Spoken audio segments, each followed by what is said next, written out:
Hey guys, welcome back to my channel. In today's video, I'm going to talk about some of my favorite and essential bullet journal supplies that now I can't live without because I use them in pretty much every single bullet journal theme that I make on my channel. I'm going to also talk about some of the cheapest alternatives of my essential bullet journal supplies, so if you can purchase them or if you don't want to buy them or if you want the cheapest alternative, I have that for you. All of the supplies mentioned in this video are going to be linked in the description, and I'm going to give my personal opinion on them. So the first supply that we're going to talk about today are notebooks. Here I have all of the notebooks that I've used for bullet journal so far, and you can also check out my bullet journal setups that I did on my bullet journal since October 2018. I'm going to have a playlist linked down below. And this was my first bullet journal. This is a Moleskine A5 dotted notebook, and this was my first because it was the cheapest alternative at the time. And I purchased it because I wasn't sure if I would like to do bullet journal or if I wanted to keep up doing bullet journal. So I bought the cheapest alternative, which is the Moleskine notebook. But if where you live, the Moleskine and the Leuchtturm have pretty much the same price, I recommend buying the Leuchtturm 1917 notebook. This was my second bullet journal and it lasted me throughout all 2018. I was able to fit here 12 months, which is awesome, and it's the one that I recommend if you don't want to spend a lot of money on a notebook. But the one that I use now is the Scribbles That Matter A5 dotted notebook, and this is my essential just because the pages are thicker, and I didn't know until I tried the Scribbles That Matter that I prefer thicker pages. Scribbles That Matter is my notebook essential for bullet journal. Moving on to supplies that you're going to use in your actual bullet journal, the first thing that I'm going to talk about are fine liners. When I started bullet journaling, I bought the Pigma Micron pens in the pack of 6 sizes, and I have no regrets with these pens except for the 005. I was using it to fill in the body of my bullet journal, and the tip of the pen went in the pen, so I thought now that I need a 005 fine liner, I'm going to try the Staedtler 005 fine liner. And I tried this pen and it's pretty much the same as the 005 Pigma Micron pen, but the Pigma Micron pen here in Portugal is a little bit cheaper than the Staedtler, and as soon as this one runs out, I'm not going to buy a 005 from Staedtler because it's pretty much the same as the Pigma one. So Pigma Micron pens are my essentials because they come in a lot of different sizes, and if I have to choose between 2 sizes of the 6 micron pens, I would choose the 005 and the 03. I use the 005 to fill in the body of my bullet journal, as I said before, and the 03 I use to do the boxes on some of my spreads or in some doodles on my bullet journal. Moving on to gel pens, I love the Muji gel pens. They are my absolute favorite if I had to choose a gel pen. I don't use gel pens a lot, I use more fine liners or ballpoint pens to school, but I also like to use these ones for doodling in my bullet journal. And I currently have the 038 and the 05, and I have the retractable, and I have the retractable pen from Muji, but I don't like this pen that much. It's not as pigmented as these ones, and I don't know why I always preferred these ones. But if I had to choose between a size of the 0.5 or the 038, I would choose the 0.38. Speaking of ballpoint pens, this is the only ballpoint pen that I use and that I've been using since school, I think, which is the Uniball Lacubo 0.7 ballpoint pen. I used to use this pen to fill in the body of my bullet journal, but because it's a 0.7, it's too thick, and if I'll have to write a lot of things, it will look too cluttered, so I decided to not use a ballpoint pen. But I really love this ballpoint pen to study and to use in school, so this is definitely an essential. Next we have calligraphy pens, and the ones that I've been using since I started doing bullet journal are the Tombow Fudanowski calligraphy pens. These pens are amazing because you have a hard tip and a soft tip, so if you prefer one of those, you have the ability to choose, and my essential is the hard tip pen. I use a hard tip pen to do the headers in my bullet journal and to do more subtle and minimal calligraphy, but I also have the soft tip calligraphy pen and the dual tip pen. My boyfriend gave this pack of 3 calligraphy pens on my birthday last year, and I didn't even know that existed, this pen right here, which has soft black tip on one side and a gray soft tip on the other side. And I normally use the soft pens to color large areas of black in my notebooks, so because I have the soft tips, I'm going to use it for that. And the black on these pens is really opaque and it's really black. It's not shimmer at all, it's a pitch black, so that's why I love these ones. But my essential calligraphy pen is the hard tip one. Moving on to pencils and rubbers, this is basically what I use when I'm sketching a theme in my bullet journal. And I actually don't use a pencil because I don't like to use a pencil. I prefer to use a mechanical pencil, and the one that I use is the Staedtler 3+ Micro 0.7 millimeters mechanical pencil. It has a rubber at the end and it writes super smoothly, and the pen is really good to hold. It's just the perfect mechanical pencil, and this is the one that I've been using since I think 8th grade, and I haven't changed it yet, and it's still here, it's still durable.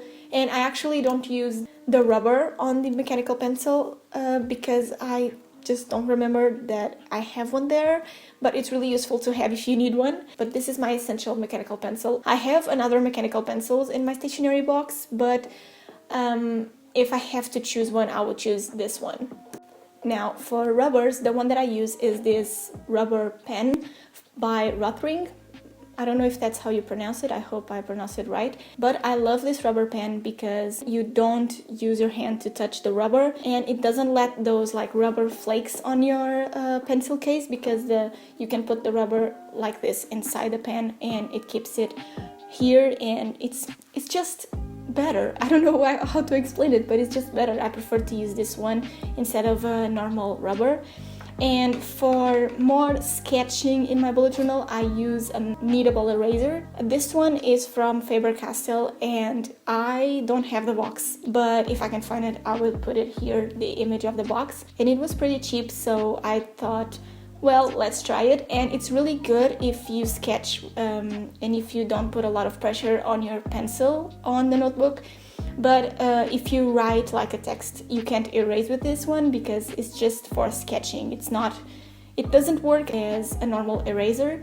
So my essential is probably this one with a mechanical pencil. These are the ones that I use when I'm sketching themes in my bullet journal. But this is a good alternative to have if you draw a lot or if you do a lot of sketches. Moving on to markers, my favorite brush pens are obviously the Tombow dual brush pens.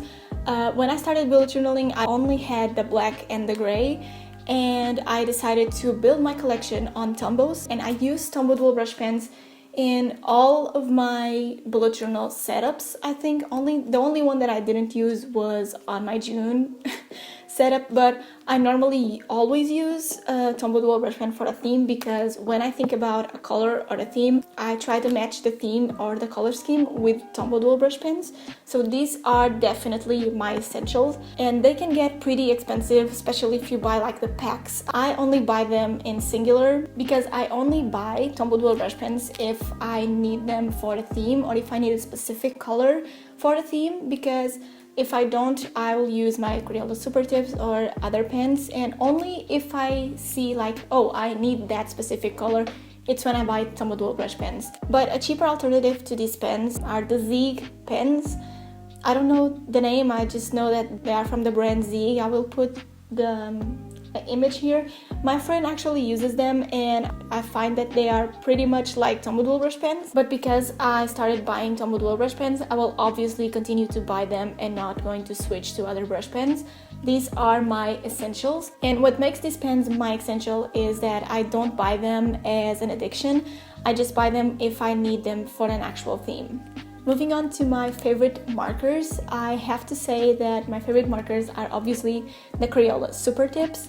I currently have the 50 pack of Crayola Super Tips, and let me tell you that that's enough pens to have. You don't have to buy the 100 pack for sure. I have the 50 pack and it's just enough. It has a lot of colors, and if you need one color, it's there. The reason why I didn't bought the 100 pack is because I thought that there were a lot of pens, and I thought that, okay, if the 50 pack doesn't have a lot of colors, I would buy the 100 pack next. But to be honest, the 50 pack is just enough, and the Crayola Super Tips are really good, and a plus is that you can do calligraphy with them. So they are really good for the price that they have, and these are definitely an essential. But the first markers that I actually bought to do bullet journal with were the Plascolor markers. These markers, I don't know why I can't find them like on Amazon or anything, but if I can find the website, if they sell on the website, I will link it down below. I bought them on the dollar store near my house, and they come in a pack of 24, and they are like if Crayola Super Tips and Tom Woodwell brush pens had a child, because one pen has two ends, one marker end, just like the Crayola Super Tips, and a fine end on the other side. So you can do fine calligraphy and normal calligraphy with them.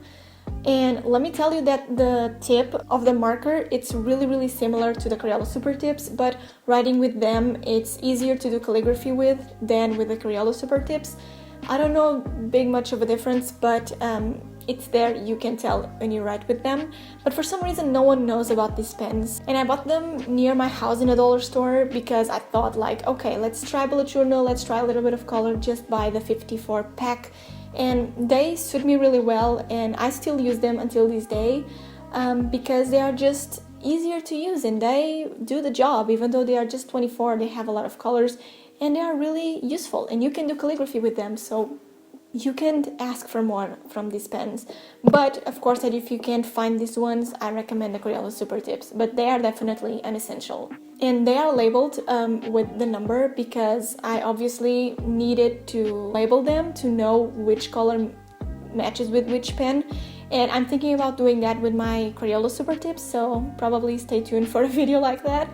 But yeah, these two pens are my essentials, but if I had to choose, I would always choose the Crayola Super Tips because they obviously have a large variety of colors and they are easier to find. So now we're going to talk about highlighters, and I'm not going to talk about highlighters, fluorescent highlighters, because I actually don't like them.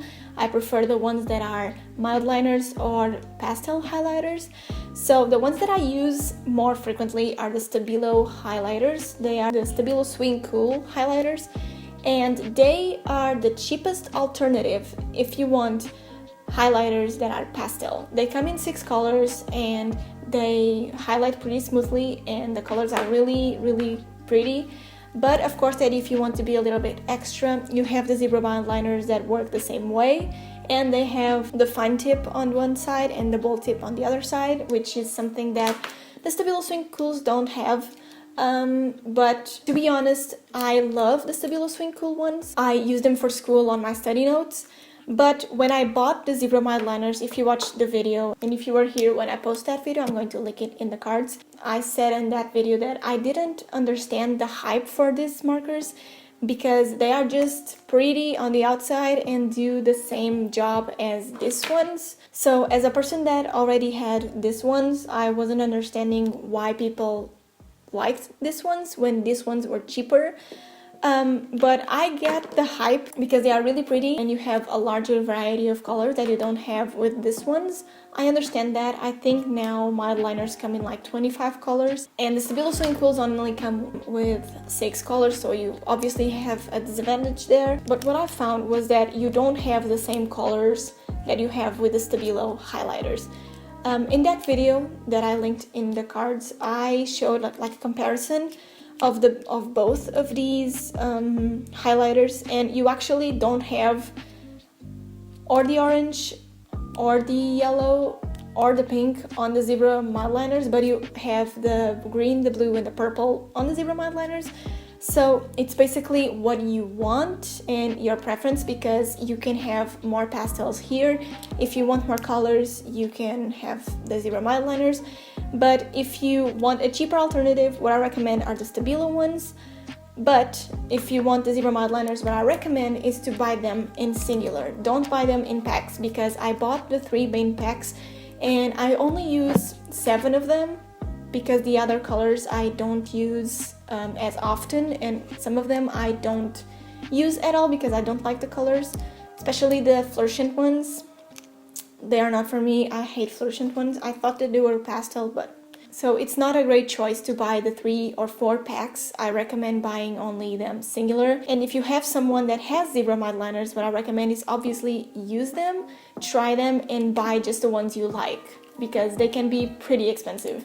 Now, another supply that I also like to use and that I think it's an essential is colored fine liners. The ones that I use are these Staedtler 3+ fine liners. They come in a pack of 10, I think that's what I have, but I know that they come in like 24, 50 pack. But they are really good because they are colored fine liners. They are just good supplies to have because you never know when you need colored fine liners. So these are my essential, even though I don't use them that much. It's good to have them. Just to wrap up the pen department of this video, we're going to talk about white pens. The ones that I have are the Uniball Signo Angelic color pen and the Posca pen. And these were my 2 go-to pens because I haven't purchased the Sakura Jerry Roll pen because I don't need that white. I have these 2 whites and they work perfectly. I also don't use a lot of white in my bullet journal spreads, so I have them, but it's just good to have them. And the problem with these white pens is that they perform differently depending on what color you use below them. So sometimes when you use a Crayola Super Tip and then a white on top, some of these pens, one of these pens perform better than the other, and when you use a Tombow dual brush pen, they perform different than the other. So it's really good to have a swatch, and I did a swatch, and as you can see, the pens perform pretty differently from one another. And here I use the Muji gel pens, the Pigma Micron pens, Tombow Fudenowski pens, Tombow dual brush pens, Crayola, Stabilo, and Zebra Mud liners. And as you can see, they are pretty different from one another. So it's basically you need to see what you want and what you need. But they are my essentials. I don't have the jelly roll, so it's not included here, but they are definitely my essentials. And they were the best white pens that I've tried so far. So they are my go-to. So the last thing that I'm going to show you is something that I should use more often in my bullet journal, but for some reason I'm constantly forgetting to use them, which are washi tapes. I have a lot of washi tapes, but for some reason I don't use them in my bullet journal that much. But they are an essential because I obviously have washi tapes that I use more often and others that I don't use. The ones that I like to use are these slimmer ones, which it's like pastel colors, and they came in a pack of 10 colors. They are a little bit shimmer, but I like them and I use them for extra spreads or to sometimes spice up my bullet journal. And the other essential washi tape that I like to use is this one. This is like a messy grid black and white washi tape. I don't remember when I bought them, but the link is in the description. And I used it in my April bullet journal setup, and I really liked this washi tape, so it's definitely an essential. So those are all of my bullet journal essentials. I really hope you liked this video. As usual, give it a thumbs up and subscribe to my channel if you haven't already. And tell me down below what other supplies I should try, because there's a lot of supplies that I haven't tried yet.